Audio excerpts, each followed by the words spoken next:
The dust-filled sunset cast long shadows across the main street of Copper Springs as Florence Collins stepped off the stagecoach, her smile radiant despite the weariness of her journey.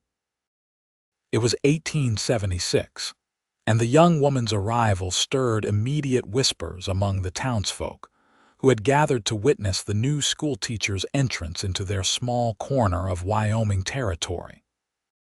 Florence smoothed down her simple blue traveling dress and adjusted her hat, taking in the frontier town with curious eyes. At 22, she carried herself with a quiet dignity that belied her youth. Her smile, warm and genuine, flickered across her face as she thanked the stagecoach driver for helping with her trunk. "Miss Collins, I presume?" A stern-faced older woman approached, her gray hair pulled back in a severe bun. "I am Mrs. Hargrove, head of the town council." "We've been expecting you." "Yes, that's me. It's a pleasure to meet you, Mrs. Hargrove." Florence extended her hand, her smile brightening further. Mrs. Hargrove's expression tightened at the sight of Florence's smile, and she took the younger woman's hand with visible reluctance. "You'll be staying at the boarding house until suitable permanent arrangements can be made. I trust your journey was uneventful." "It was long but fascinating. I've never seen such beautiful country." Florence's enthusiasm was genuine, her eyes sparkling with excitement. Mrs. Hargrove's mouth pursed into a thin line.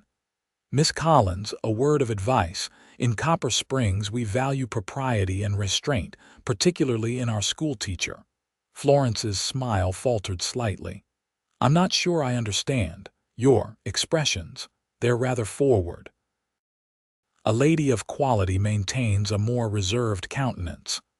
Mrs. Hargrove gestured vaguely toward Florence's face. "It gives the wrong impression." Before Florence could respond, a deep voice cut through the uncomfortable moment. "Seems to me a smile is exactly what this town needs more of, Mrs. Hargrove."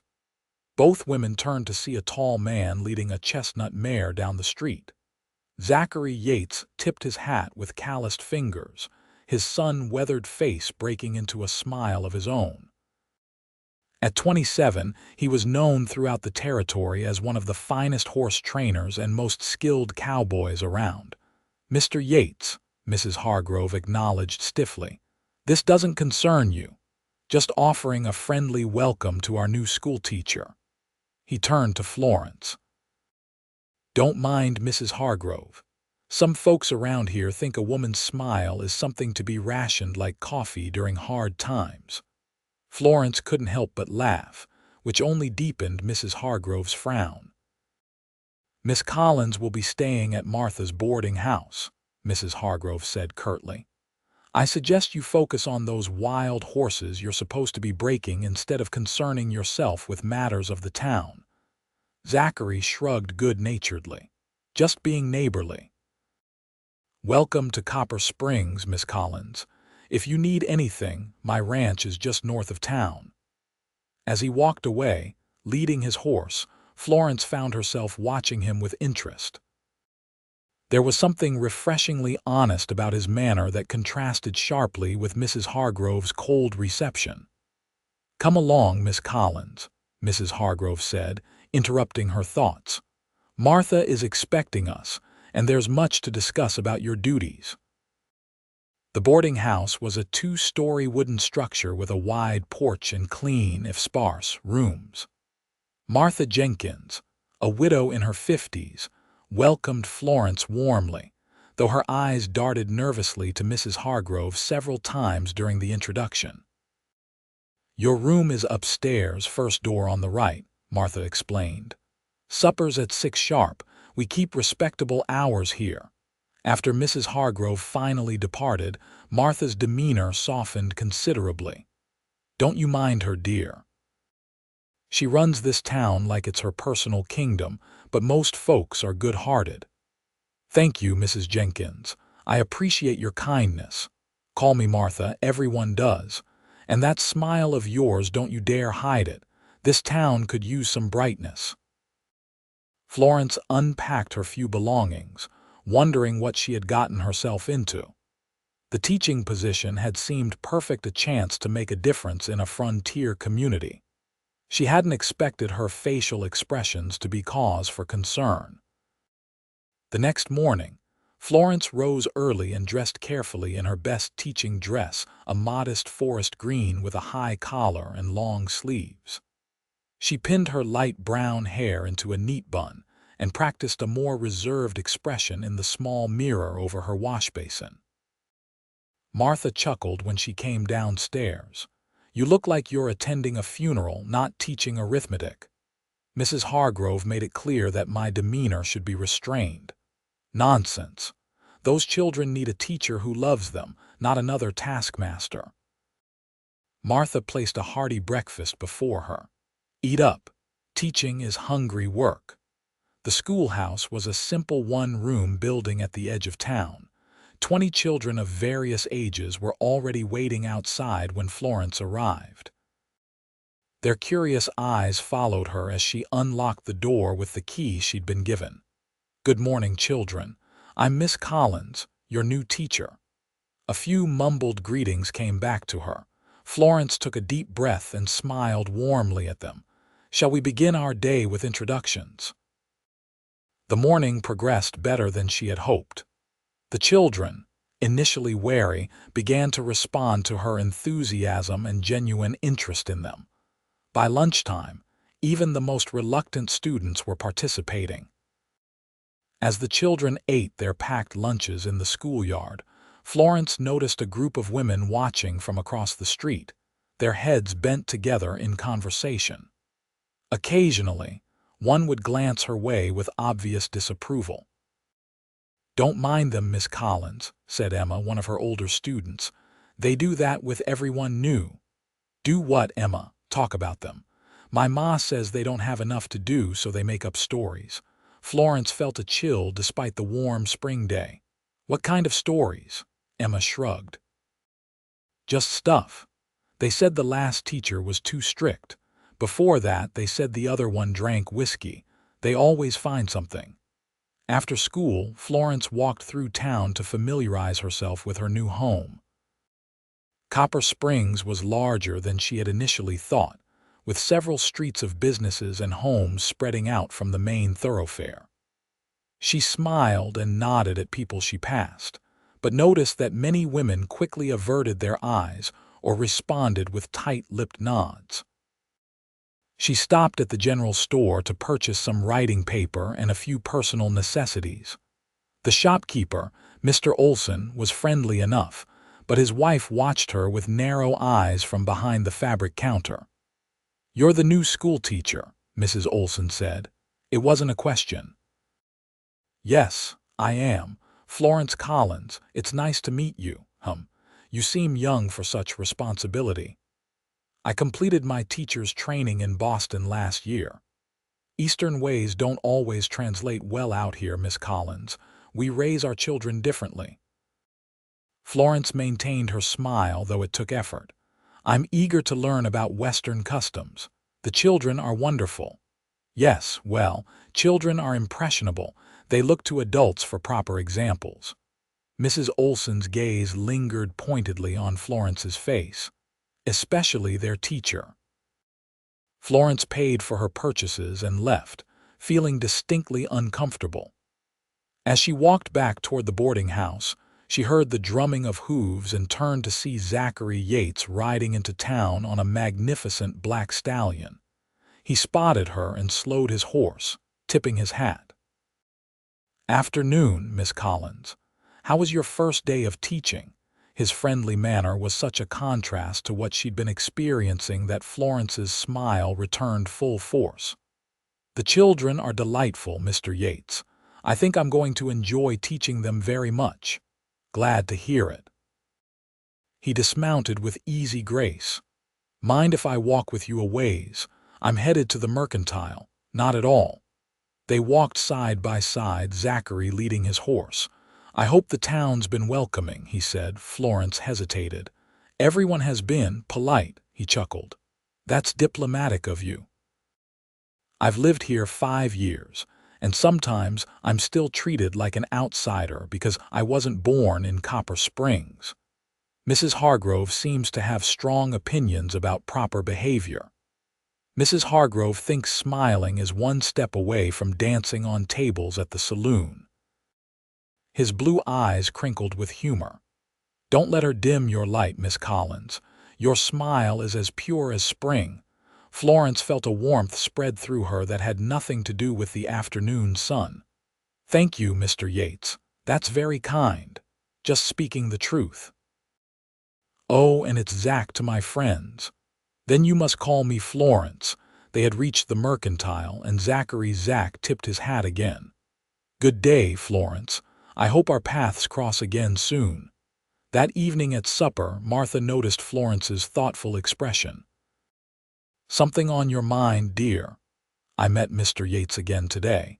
He seems very different from most of the townspeople. Zachary Yates is a good man. Came here after the war with nothing but his saddle and away with horses. Built that ranch of his from scratch. Martha served Florence another helping of stew. He doesn't hold with the small-town gossip, which is why some folks find him odd. Is there much gossip in Copper Springs? Martha snorted. Like air in your lungs. Can't live without it, apparently. Already heard talk about you if you want the truth. Florence set down her spoon. What are they saying? Nothing worth repeating. Just nonsense about your Eastern ways and how you smile too much at the menfolk. Martha waved a dismissive hand. Same thing they said about the dressmaker when she came from Denver. And poor Miss Winters before you. Said she was too strict, didn't smile enough. So I smile too much and my predecessor didn't smile enough. Exactly. You can't win with some people, so don't try. Just be yourself and teach those children. The next few weeks settled into a routine. Florence threw herself into teaching, developing a genuine connection with her students. She carefully maintained a pleasant but subdued demeanor when in town, saving her true warmth for the classroom. Despite her efforts, she became increasingly aware of the whispers that followed her. The women of the town, led by Mrs. Hargrove, seemed determined to find fault with her. When she smiled at Mr. Peterson, the blacksmith, they said she was flirting.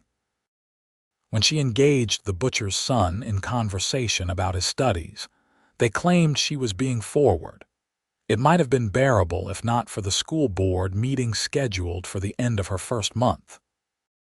Florence arrived at the town hall to find 5 stern-faced members waiting for her 3 men and 2 women, with Mrs. Hargrove presiding. Miss Collins, Mrs. Hargrove began without preamble, we've called this meeting to discuss concerns about your conduct. Florence felt her stomach drop. My conduct? Several parents have expressed worry about your inappropriate demeanor with their children and with the men of this town. I don't understand. What have I done wrong? Mr. Thompson, a cattle rancher whose son was in Florence's class, cleared his throat. My boy says you're always smiling and laughing with the students, that you make learning a game. Yes, I find that children learn better when they are engaged and happy. Learning should be serious business, Mrs. Hargrove interjected. We're preparing these children for a hard life on the frontier, not for frivolity. Florence straightened her spine. With all due respect, Mrs. Hargrove, my students have made remarkable progress. Little Tommy Watson couldn't read a word when I arrived. Now he's reading simple sentences. That's not the issue, Mrs. Hargrove said dismissively. The issue is your overall behavior, your constant smiling and familiar manner with everyone you meet. It sets a poor example for the young ladies in your class and gives the wrong impression to the men of this town. Florence felt her cheeks flush with indignation. Are you suggesting that being friendly and approachable is somehow improper? I'm saying that a young, unmarried woman in your position should comport herself with dignity and restraint. Your open manner could be misconstrued as an invitation. An invitation to what exactly? Florence demanded, her voice rising slightly. Mrs. Peterson, the butcher's wife, spoke up. My husband mentioned how you smiled at him when purchasing meat last week. Most unseemly. Florence was speechless for a moment. I smiled because he was kind enough to select a good cut for our boarding house. It was simple courtesy. You were seen walking with Zachary Yates on multiple occasions, Mrs. Hargrove continued, unaccompanied, on public streets in broad daylight. Mr. Yates has been nothing but a gentleman and a friend when many others have been cold. The door to the town hall opened suddenly, and Zach himself walked in, removing his hat as he entered. Speaking of Mr. Yates, Mrs. Hargrove said with evident displeasure, this is a private meeting. Not according to the town charter, Zach replied calmly. School board meetings are open to any tax-paying resident, which I am. He nodded respectfully to Florence. I happened to hear you were discussing Miss Collins's character, and I felt compelled to attend. This doesn't concern you, Yates, Mr. Thompson growled. I think it does. Miss Collins has done more for the children of this town in 1 month than the previous teacher did in a year. My foreman's son actually wants to go to school now. We're not discussing her teaching abilities, Mrs. Hargrove said. We're addressing her inappropriate behavior. You mean her smile? Zach's voice was dangerously quiet. The way she treats people with kindness instead of suspicion.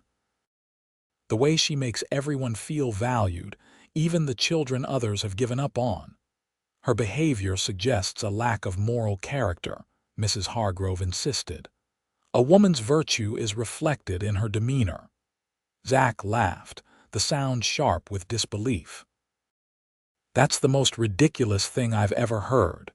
They said she was unchaste for smiling. Her smile is as pure as spring itself, full of hope and new beginnings. It's the rest of you who should be ashamed, twisting something beautiful into something tawdry because of your own narrow minds. A hushed silence fell over the room. Florence stared at Zach, touched by his defense but worried he had only made things worse. Mr. Yates, she said quietly, I appreciate your support, but no, Florence. He turned to face her directly. I've watched this town do this before. Good people driven away by whispers and judgment. I won't stand by and let it happen again. He turned back to the board. You all claim to care about this town and its future. Well, that future is sitting in Miss Collins's classroom every day, learning to think and question and, yes, to smile without fear of being judged for it. Mr. Wilson, the town's banker and the quietest member of the board, finally spoke. Yates has a point. My daughter Margaret has improved her arithmetic considerably under Miss Collins's instruction. This isn't about academic results, Mrs. Hargrove insisted. Isn't it? Zach challenged.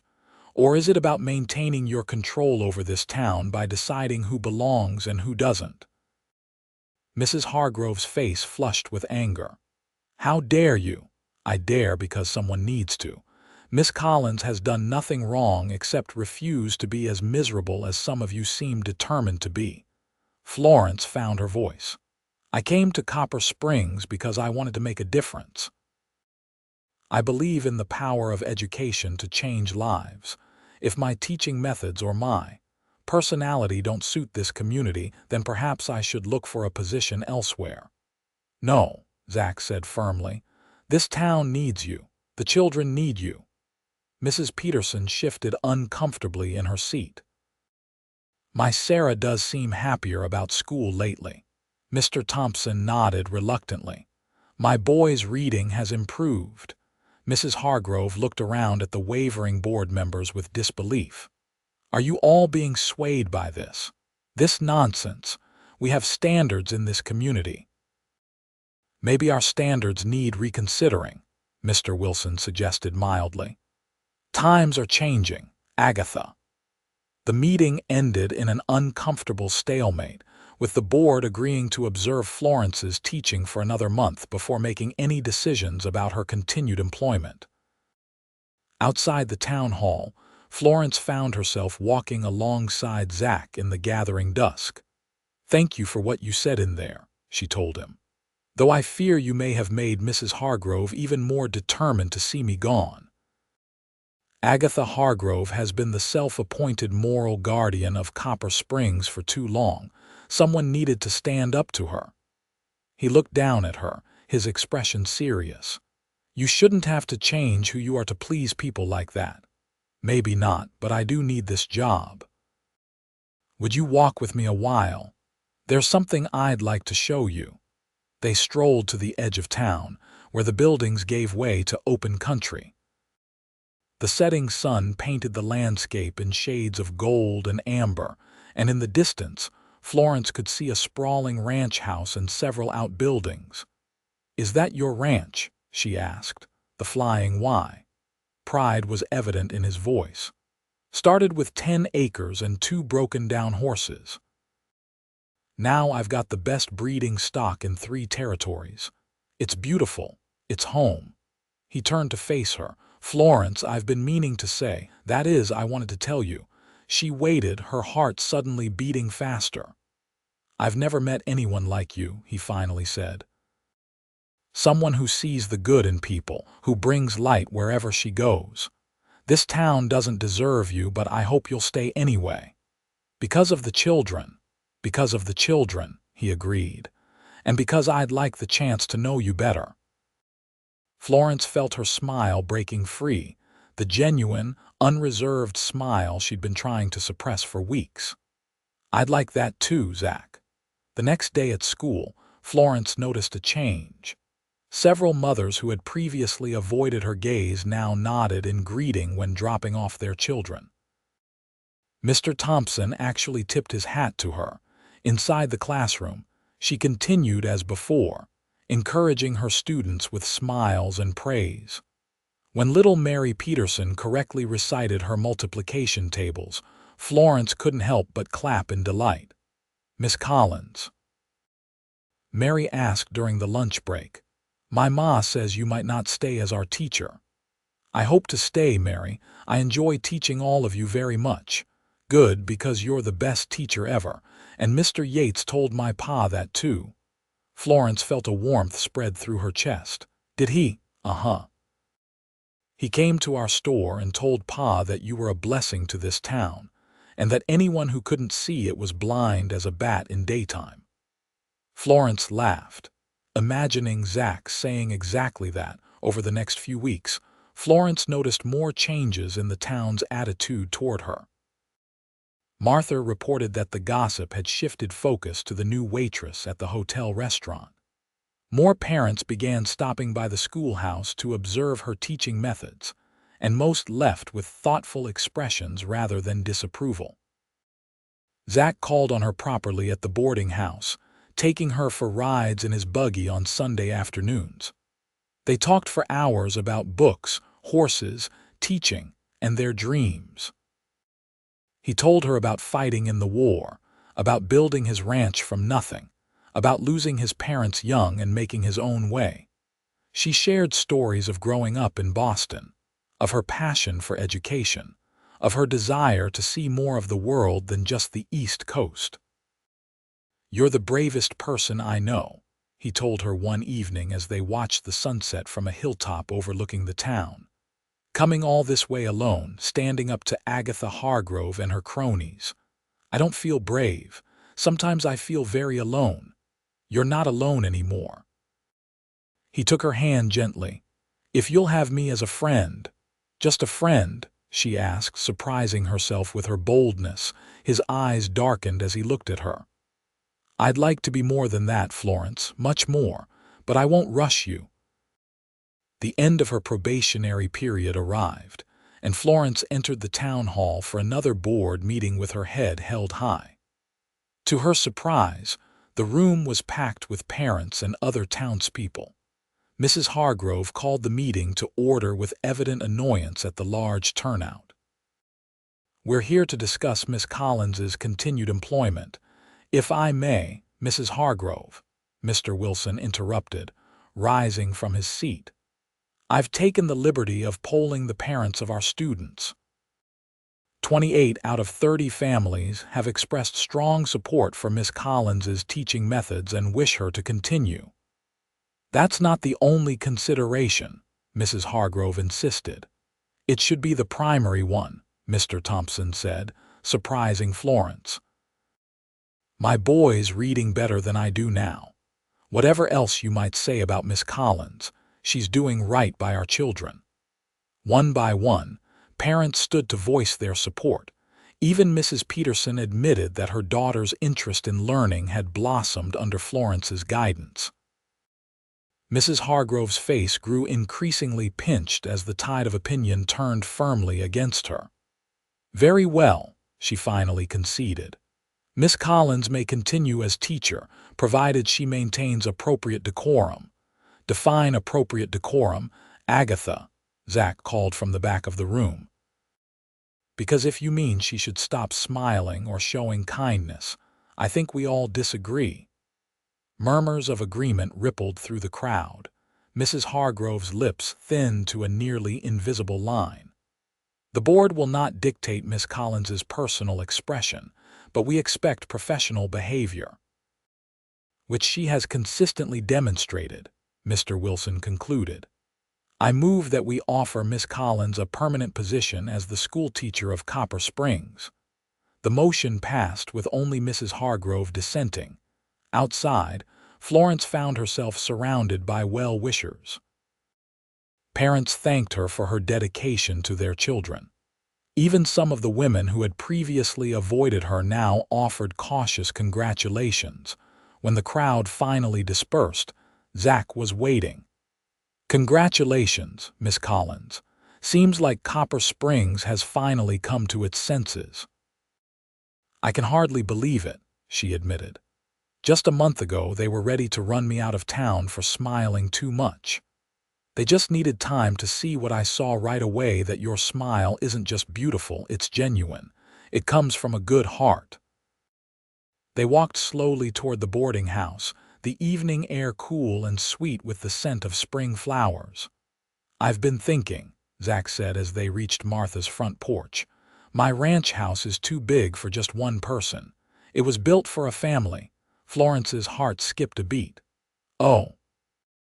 I know it's soon. We've only known each other a few months.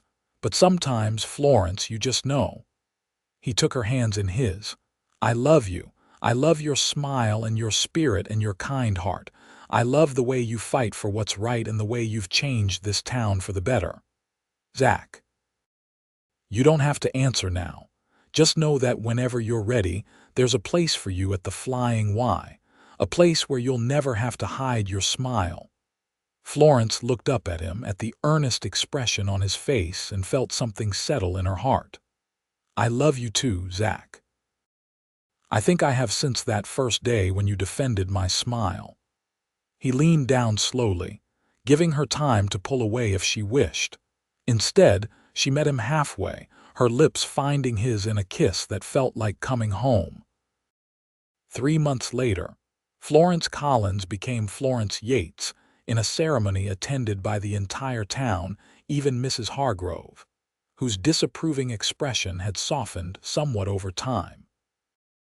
The schoolhouse now stands at the crossroads between town and the Flying Y Ranch, making it easier for Florence to continue teaching while also helping Zach run the ranch. Their home is filled with books, laughter, and most of all, smiles, genuine, unreserved, and as pure as spring itself. Years later, when their own children attend the school where Florence still teaches, the oldest residents of Copper Springs sometimes tell the story of the teacher whose smile caused such a scandal. But they tell it differently now, as a reminder that sometimes the things people criticize most are exactly what they need the most. And in the Yates household, Florence's smile has never dimmed. It greets Zach each morning and sends him off each evening with the certainty that he is loved. It welcomes their children home from adventures and comforts them in times of sorrow. It reminds everyone who sees it that joy is not something to be hidden or rationed, but shared freely with an open heart. In a town once quick to judge, Florence and Zach built a legacy of acceptance that changed Copper Springs forever. And it all began with a smile as pure as spring, and the man brave enough to defend it.